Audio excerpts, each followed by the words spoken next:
and just but in a sleigh way. Is this no good?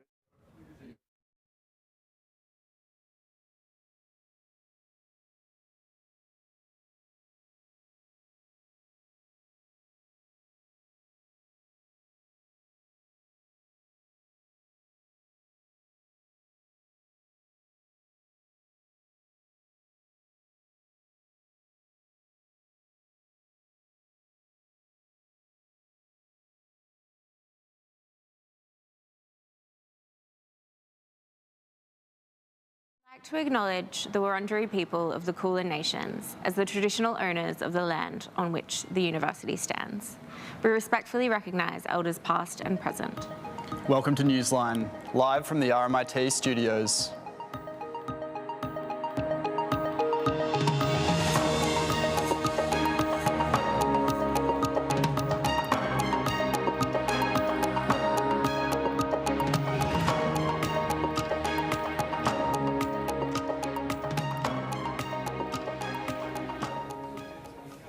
Hello and welcome to Newsline. I'm Ethan Seidemann. And I'm Izzy Lewis. Today, we'll be looking at rising fare evasion on Melbourne's buses, a council decision about dogs on beaches, and the latest efforts to curb growing misinformation. And we'll be speaking to reporters about the contentious issue of gambling at the Werribee Football Club. But first, today's news. The United Nations is seeking a dramatic boost in aid for Gaza, saying current aid is nowhere near enough to ease a humanitarian disaster. Israel has kept the Rafah crossing closed and restricted the flow of aid, despite international calls to ease conditions. The move comes amid a fragile ceasefire following 2 years of war that left much of Gaza in ruins and displaced more than 1 million people. UN officials warn that without full access and sustained deliveries, famine and disease could worsen in what they describe as one of the world's most severe humanitarian crises. Queensland's tropical rainforests have become the first in the world to switch from absorbing carbon to releasing it, according to new research published in academic journal Nature. The study, led by researchers from Western Sydney University, looked at nearly 50 years of data and found that about 25 years ago, trees in North Queensland stopped acting as a carbon sink. Scientists say hotter and drier conditions are driving more tree deaths and less new growth, meaning these forests are now releasing more carbon than they store. Victoria Police is under fire for a new policy proposal that would allow GPs, rather than psychologists or internal assessors, to decide whether recruits are mentally fit for service amid recruitment shortfalls. Critics say the move undermines standards and places unfair pressure on already stretched GPs. The debate now centres on how to balance mental health safeguards and staffing urgency for the Victorian police force. More than 4,000 young people in Melbourne's north are voting to elect their own youth council as the first ever and the city's first ever youth mayor. The program, run by Hume City Council and the Foundation for Young Australians, is the first of its kind and aims to get young people involved in local decision making. The 12-member council will work alongside Hume's elected councillors and have its own $10,000 budget to develop community projects. Hume Mayor Jared Bell says the initiative will give young people a real voice in shaping their community, with the new council to be sworn in this December. A 48-year-old man has been charged after an alleged carjacking rampage brought Melbourne CBD to a standstill on Tuesday morning. Police allege Simon Michael Davies carjacked several vehicles and brandished what appeared to be a firearm before being arrested near Little Bourke Street. Appearing in Melbourne's Magistrates Court via video link from hospital, Davies described himself as a kind religious man as the court heard details of his alleged crimes. He was denied bail, with police praising the swift response that prevented any serious injuries to the public. And to sport, four-time Olympic gold medalist Ariarne Titmus has announced her retirement from swimming at just age 25. Titmus ended her career as one of Australia's greatest distance swimmers, with 8 Olympic medals, 9 World Championship podiums and multiple world records. She says the decision was tough, but after time away from the pool, she's ready to focus on life beyond swimming. And in AFL trade news, the deadline has come and gone, with Sydney pulling off a last-minute deal for Charlie Curnow, trading 3 first-round picks and Will Hayward to Carlton. But Hawthorn missed out on Essendon captain Zach Merritt, while Clayton Oliver, Jack Steele and Ollie Florent were among other big names on the move. That's all for our headlines. Now to our first story. A local council in Melbourne has backtracked on proposals to alter rules about dogs on beaches. Will Pasqua has the story. Ricketts Point Marine Sanctuary is a sensitive marine habitat frequented by birds and dogs alike. In parts of the sanctuary, dogs are allowed on the beach provided they are on a leash. Earlier this year, the Bayside City Council proposed alterations to these rules. Under the new plan, dogs would be prohibited from beaches in southern parts of the sanctuary throughout summer. On beaches to the north, regulations would be relaxed. At a council meeting in August, the rule changes were abandoned, much to the delight of assembled onlookers. And it is carried. Thank you. Local environment and wildlife advocacy groups say the council's decision is a letdown. For us, that was quite disappointing. There were some elements of the draft proposal which would have been great, because they were actually saying in summer there should be no dogs on beaches further down from here. Supporters of the proposed changes are concerned about the disruptive behaviour of dogs on beaches and their impacts on bird life. Migratory bird species use the rocks behind me to rest and recuperate before continuing their travels, attracting many bird watchers to the local area. Environmental groups say that this is an untapped resource. I think it's a lost opportunity that we're not taking advantage of the fact we've got migratory seabirds coming here that can actually generate income for the local economy. Despite the disappointing outcome, advocates are pleased with the council's commitment to improving signage. We're really pleased about the signs, and we're hoping to have some input into how those signs can be written so they're educational. And because we think that's a big thing. A lot of people who are causing problems with wildlife don't want to and don't know they're doing so. And we'd like some more education so that those people can make informed decisions. They're hopeful the new signage will benefit humans, dogs and wildlife in the sanctuary. William Pasqua, Newsline. In a world awash with misinformation, fact-checking has become essential to maintaining public trust. The team at RMIT's Information Integrity Hub are on the front lines of that effort, separating fact from fiction and helping Australians make sense of what's true. Idwin Jeffrey is a fact-checker with the RMIT Information Integrity Hub. She joins us now to talk about how her team tracks government promises, uncovers covert online marketing, and examines the ever-changing landscape of misinformation. Idwin, for those of us who haven't come across it before, can you start by explaining what the election promise tracker is and how it works, and how you go about measuring whether the government has kept its word on certain things? Yeah, of course. So election promises are obviously commitments made by a political party in the lead up, usually to an election, where they say, we're going to complete X or Y for the Australian people, right? And they really are the bread and butter of political campaigning. In the lead up to an election, they're kind of used as the vision statement that buys in voters. If they're kept, they're used as a flag for why you should trust a political party. Look, we did this amazing thing. And if they're broken, they become fodder for the opposition and they're used in political attacks. So because they're such a big part of how we are influenced as voters, we thought it was important to maintain an accurate track record of a set amount of election promises to see if they were actually met. So in this case, we tracked 66 election promises made in the lead up to the 2022 election campaign by Labor. And then once they won office, we tracked them and we sort of chose a good cross-section of newsworthy topics: housing, environment, cost of living, etc. For each, in terms of how we measure it, for each we set up a method. Now, ideally, this is said in the promise itself. It's a clear, promise like, we're going to legislate this, or we're going to start a commission into that. So, for example, in this most recent tracker, we looked at, for example, the hiring of 500 community sector workers. And, that was a nice clear-cut example. For others, we have to establish a method or draw on what we can. So Labor's commitment to get real wages growing was one of these. What are real wages? How do you measure them?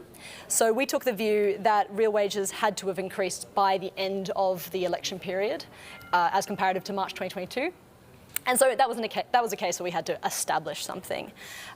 Two other really big things. There are a lot of promises we just do not look at, and these are because they're often too vague or hard to quantify. So a lot of these fall into sloganeering, and you'll hear, election campaigns are notorious for this.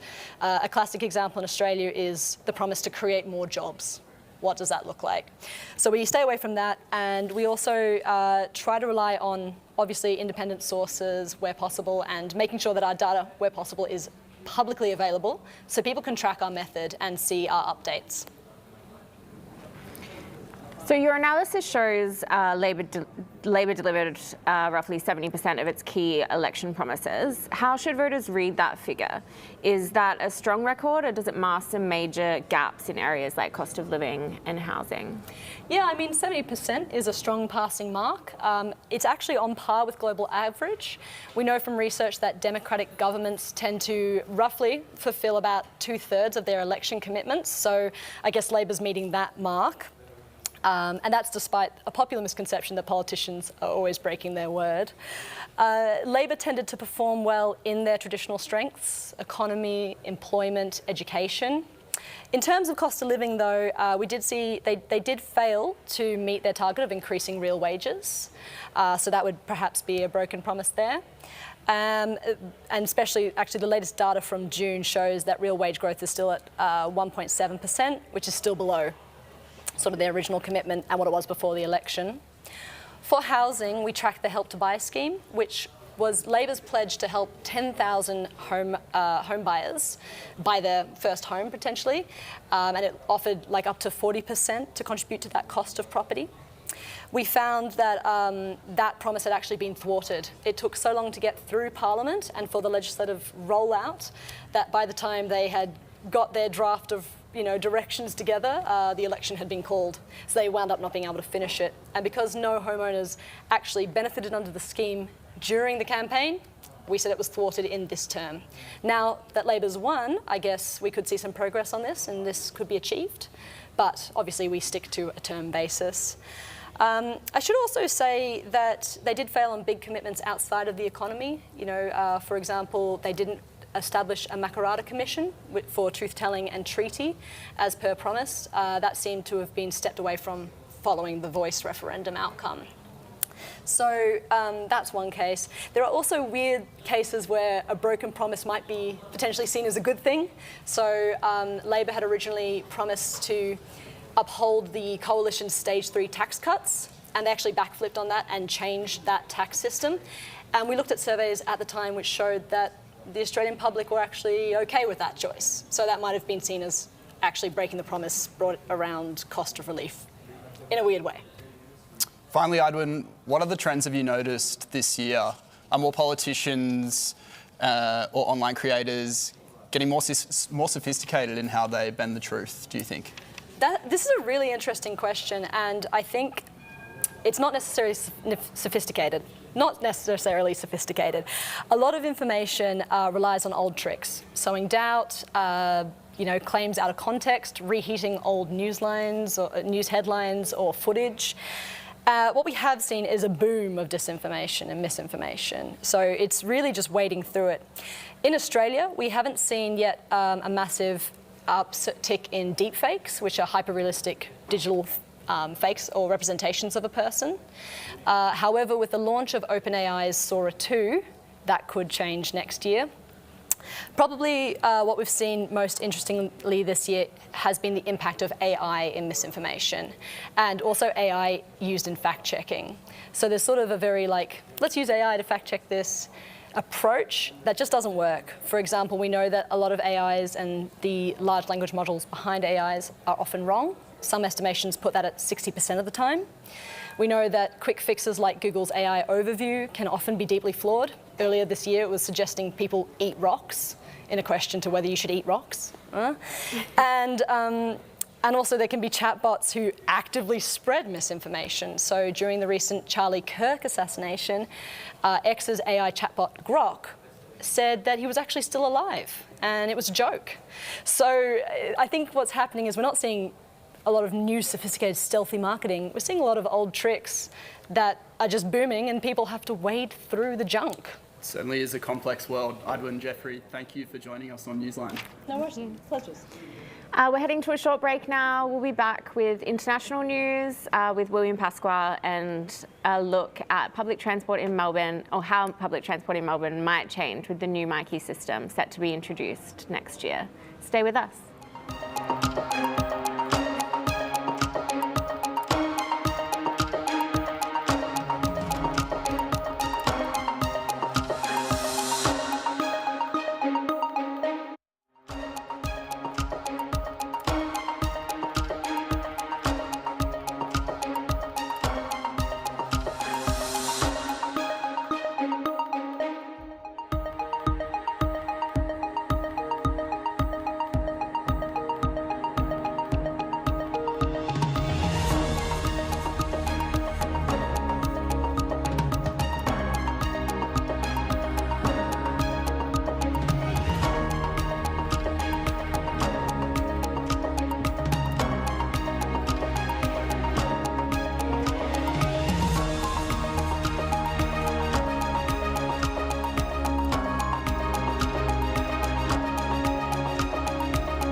welcome back to Newsline. I'm Izzy Lewis. And I'm Ethan Seidemann.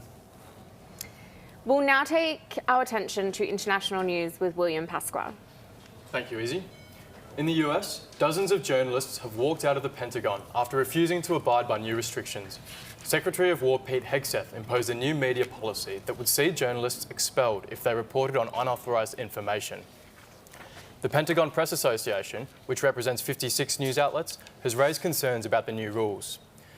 Today marks the 50th anniversary of the murders of 5 Australian journalists in the town of Balibo in Timor-Leste, now known as East Timor. The group, commonly referred to as the Balibo Five, were reporting on Indonesia's impending invasion of East Timor in 1975. A 2007 inquest found that Indonesian special forces deliberately killed the journalists.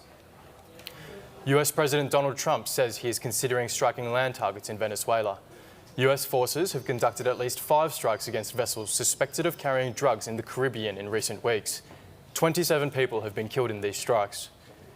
NATO and the European Union are collaborating to set up a drone wall to protect member countries from drone incursions.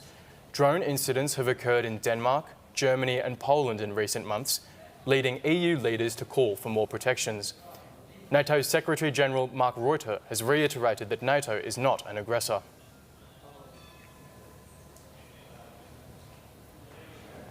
We will remain a defensive alliance, but make no mistake. This defensive alliance is ready and willing to do what it takes to keep our 1 billion people safe and our territory secure. Afghanistan and Pakistan have agreed to a 48-hour ceasefire. The agreement brings an end to a week of clashes which killed more than a dozen civilians and left 100 wounded. Let's take a closer look at recent developments in the US now. Will, what organisations have refused to abide by the Pentagon's new media policy? Thanks, Ethan. It's a great question. And what's really striking about the media organisations which have said that they're not going to abide by this new policy is that they come from across the political spectrum. Most notably, Fox News and Newsmax, which are typically supportive of the Trump administration, have said that they won't abide by the new policy. Now, the Pentagon Press Association, which represents 56 media organisations, has said that correspondents will continue to report on the Pentagon. However, they'll have to do so from outside of the building. They've called this a dark day for press freedom. This isn't the first hostile act towards journalists from Pete Hegseth. He's been criticised for efforts he has taken to stem the flow of information. What more can you tell us about this? Yeah, Izzy. Pete Hegseth's tenure as the Secretary of Defence, but now the Secretary of War, has been characterised by efforts to stop reporters from accessing information. You might recall back in March of this year, details emerged about a signal group chat used by national security and cabinet officials to discuss US strikes on Houthi militants. Now, after these details emerged, an investigation was launched into unauthorised disclosures. It wasn't specified what disclosures were being investigated, but it's broadly understood that the signal group chat leak was part of this investigation. Efforts to stop reporters from accessing information are characteristic of the broader Trump administration. The Republican-controlled House of Representatives recently voted to strip the Corporation for Public Broadcasting of $1.1 billion US dollars, I should say. Trump has consistently alleged that the CPB has a bias against conservatives. Now, while the images coming out of the Pentagon of correspondents with their belongings in boxes is quite confronting, it's unfortunately not a surprise given other moves made by the administration to attack the freedom of the press. Will Pasqua, thanks for explaining that to us. Melbourne's Myki ticketing system is due for an upgrade in the coming years, but the bus system is arguably where Melburnians touch off the least. Reporter Ethan Seidemann looks at how Myki is affecting public transport usage. Melbourne's public transport system is the lifeblood of our city, a vital network that keeps us moving. And since its introduction in 2008, the Myki card has been the key to the system. Many of us are familiar with the ritual: the beep of the card, the green tick, and you're on your way. But on Melbourne's buses, something's changed. A parliamentary review released last month shows touching on is down significantly. From 60 to 70% before the pandemic, to 25 to 30% after. No one really touches on a bus, so you just get into habit of not doing it either. Low-key, it's public transport, but it's not public, is it? It's not free, it's not cheaper. 5 stops down the road, and I need to pay $5.60 or whatever. I mean, I've got concession, but still, that's ridiculous. Do you always touch on? No, never. But government data shows that most people who don't touch on do have a ticket. They might have just already touched on the train or tram. Experts say low compliance comes down to rising travel costs, an unreliable bus network, and an outdated Myki system. It is viewing buses as that almost little cousin of rail modes, which includes train and tram. So it's something that is quite unique to Melbourne and Victoria, where because there is the largest tram network in the world that is based here, there is an affinity to fund rail over bus. And when you compare it to any other major Australian city and even globally, buses play a much bigger role in that CBD movement of people. And that's even out of the CBD and into the suburbs as well. While the train system continues to receive record investment, Melbourne's bus system has fallen behind. The least funded of any bus network in Australia. New Myki machines continue to appear across the network, with contactless payments arriving next year and the full system upgrade to be complete by 2028. Public Transport Victoria and the state government will be hoping that encourages more touching on, especially on our buses. Ethan Seidemann, RMIT Newsline. We're heading to a short break now. We'll be back with more news.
Newsline. I'm Ethan Seidemann. In the last financial year, $24 million was lost by those gambling at 2 venues owned by the Werribee Football Club. What effect is this having on the surrounding community? We're here with Matilda McDermott and Justin Schwartz, 2 third-year journalism students who have worked on the story. Welcome, Matilda and Justin. Thank you for being here. Thank you. Thanks for having us. So Justin, you were one of 4 that worked on this story. Can you tell us a bit about it?